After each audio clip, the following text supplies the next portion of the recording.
अस्सलाम वालेकुम dear students. हमारा आज का टॉपिक बहुत इंटरेस्टिंग। आज के टॉपिक में हम कंप्रीहेंशन पैसेज पढ़ेंगे।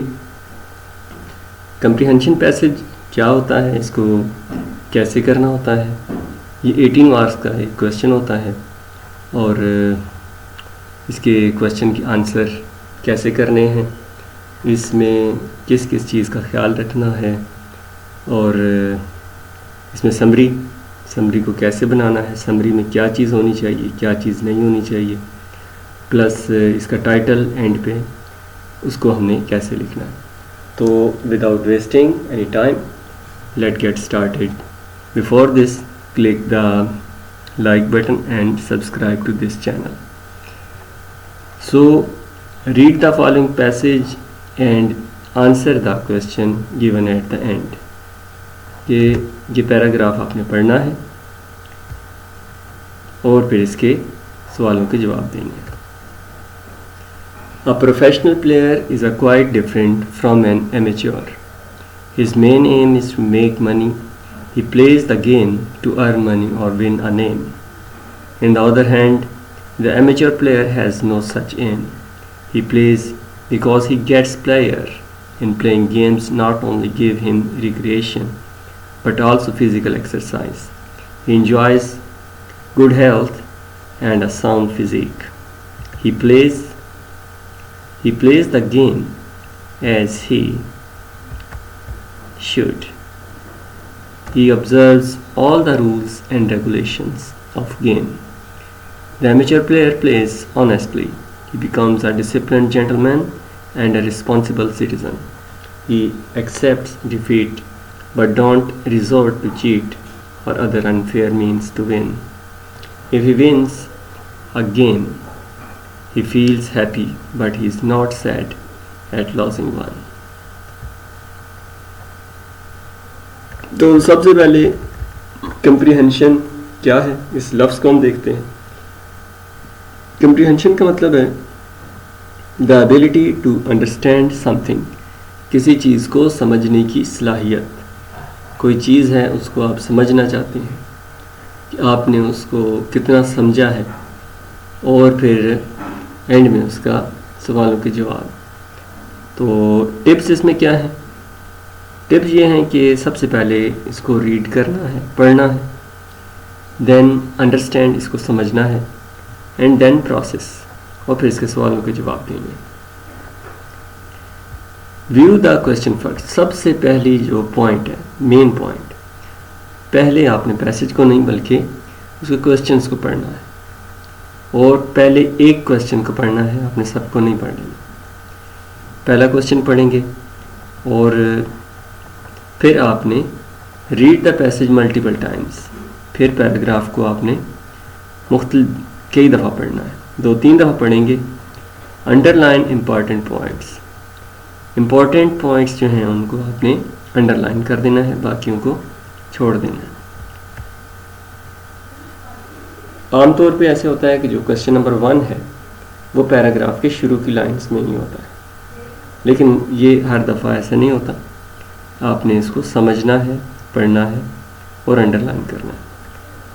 अब दूसरी चीज़ है समरी। समरी आपने कैसे बनानी है? इसको समरी का मतलब होता है कंसाइज अकॉर्डिंग टू, यानी उसको मुख्तसर करना है। रीड, समरी के लिए भी आपने उसको पढ़ना है, एंड टेक नोट्स,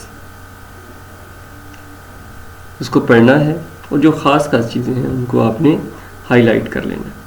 नंबर 2 है start with an introductory sentence, तारफ़ी जुमले से आपने शुरू करना है।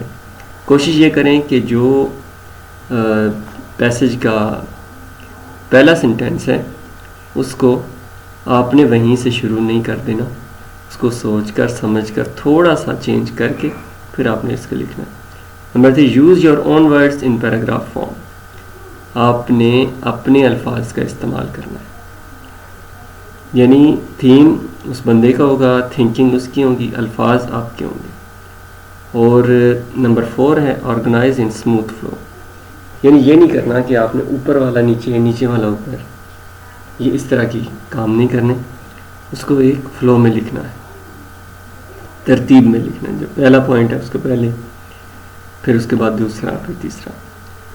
प्रूफ रीडिंग, कोशिश ये करनी है कि जब आप इसको लिख लें आप इसको लाजमी पढ़ लें। प्रूफ रीडिंग का मतलब होता है अगर कोई गलती है आप उसको दुरुस्त कर लें, और ये पैरा की शक्ल में होगा, इसको आपने लाइंस या पॉइंट्स की शक्ल में नहीं लिखना। Number 3, title. अब टाइटल कहाँ से होता है? Should be very long, should not be very long. बहुत लंबा आपने पूरी लाइन नहीं लिख देनी या 2 लाइनें नहीं लिख देनी।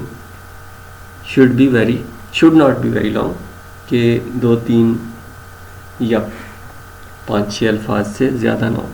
मैक्सिमम 7 लफ्ज़। Must bear the theme of passage, यानी कि टाइटल वो लिखें कि जो उसका थीम हो, पैसेज का थीम, यानी जिस चीज़ के बारे में जब आप उसको बार बार पढ़ेंगे तो आपको आइडिया हो जाएगा कि ये पैराग्राफ किसके बारे में है। नंबर 3 है कैपिटलाइज ऑल वर्ड्स, यानी जो भी अल्फाज हैं आपने उनको कैपिटलाइज करना है। एक्सेप्ट प्रोनाउन, प्रोनाउन होते हैं ही, शी, इट, आई, वो, you, they. Articles a and the, इनको कैपिटलाइज नहीं करना, ही, शी, इट को नहीं करना। Preposition in, on, at, under, beneath, beside, इन सब को आपने कैपिटलाइज नहीं करना। कैपिटलाइज आपने जो इसके अलावा जो अल्फाज हैं उनको आपने करना है। जैसे नाउन है, इसके अलावा एडजेक्टिव है, इनको आपने कैपिटलाइज करना है।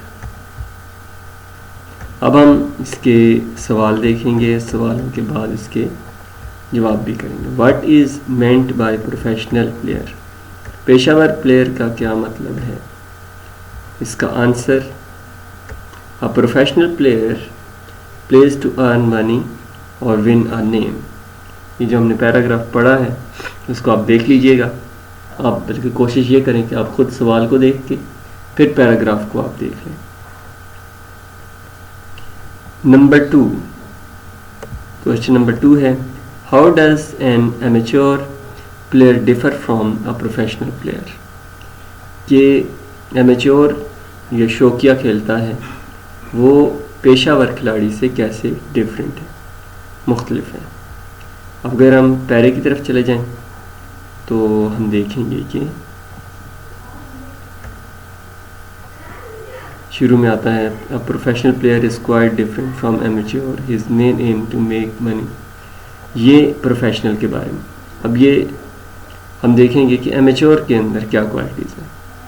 यहाँ पे ये लफ्ज़ एमेच्योर आ गया। जब ये लफ्ज़ आ गया तो आपने इसको थोड़ा सा यहाँ पे अटेंटिव हो जाना है। The amateur player has not such aim, यहाँ से नहीं लिखना आपने देखना है कि जो ख़ास इसकी चीज़ें हैं। ही प्लेस, अब ये देखें, he plays because he gets player in playing game, not only give him recreation but also physical exercise. अब ये है इसका मेन जवाब नंबर 2 का, लेकिन हमने इसको थोड़ा सा कंसाइज कर लेना, शॉर्ट कर लेना। अब हम देखेंगे कि क्वेश्चन नंबर 2 का जो आंसर है वो क्या है। An amateur player plays to get player and recreation, यानी उन 2 जुमलों को आपने एक जुमले में ही समा दिया, शॉर्ट कर दिया। Number 3, what is the reaction of amateur player on defeat। अगर हार जाए, अगर लूज हो जाए तो फिर क्या होगा? जो एमेच्योर प्लेयर है वो क्या करेगा, उसका रिएक्शन क्या होगा? N amateur player accepts defeat, amateur जो शौकिया होता है वो अपनी शिकस्त को तस्लीम करता है, कबूल करता है। उसके बाद हैं क्वेश्चन नंबर 4 है right the meaning of the underline words. ये जो अंडरलाइन वर्ड्स हैं जिनको मैंने कैपिटलाइज किया हुआ है, ये वाले एमेच्योर, रिक्रिएशन, ऑब्जर्व और रिजॉर्ट, इनके मायने क्या हैं? अब इनके मायने मैं आपको बताता हूँ। एमेच्योर का मतलब है one who takes to a thing as pastime, यानी वक्त गुजारने के लिए जो काम करे। रिक्रिएशन का मतलब है इंटरटेनमेंट। ऑब्जर्व का मतलब है लुक या सी, और रिजॉर्ट का मतलब है यूज़। रिजॉर्ट का मतलब है इस्तेमाल करना, यूटिलाइज, यूज़, ये भी कर सकते हैं। इसका टाइटल हमने जब इसको पढ़ा तो हमने देखा कि इसमें एमेच्योर और प्रोफेशनल प्लेयर के बारे में, amateur and professional player, title ये भी हो सकता है। Difference between amateur and professional player, ये भी हो सकता है। An amateur player and it's characteristics, हम ये भी कर सकते हैं। अब उसी पैराग्राफ की समरी है, इसको शॉर्ट किया गया है। An amateur player and a professional player differ greatly. He is in terrific health and plays the game honestly. ये एमेच्योर के बारे में। He does not play the game with the purpose of winning or losing. He just play it for fun, whereas the professional seeks fame or wealth. Professional जो player है उसको चाहिए शोहरत, popularity and wealth, दौलत चाहिए।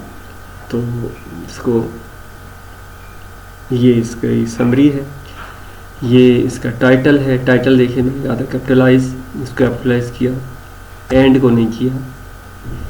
ठीक है जी, ये कंजक्शन है। प्रोफेशनल, ये प्रोफेशनल, इसको पी बड़ा किया, ये कैपिटलाइज, इसको पी बड़ा किया। तो आई होप कि आपको समझ आ गई होगी। कोई सवाल आपके ज़हन में हो तो पूछ लीजिएगा। Thanks for watching.